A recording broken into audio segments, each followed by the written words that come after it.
White House staff in contact with the president are now self-quarantining, and more could be identified as health officials conduct contact tracing to notify people potentially exposed.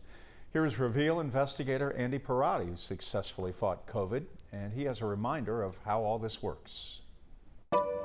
From restaurants to schools, contact tracing has helped public health officials track those potentially exposed to reduce the spread of the virus. Here's how it works. After a local health department has notified someone tests positive for COVID-19, a contact tracer tracks down the infected patient. They then request contact information of the people who they were around, starting at least 2 days before exhibiting symptoms. But not everyone.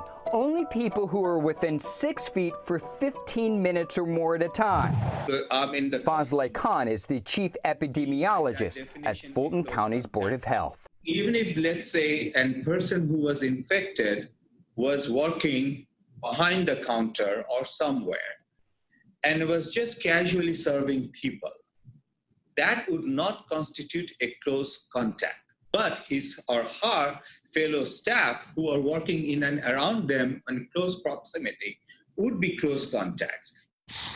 If a person is a school teacher, on the other hand, it could be 100 kids that were potentially, and then others, faculty and staff, that could have been potentially infected.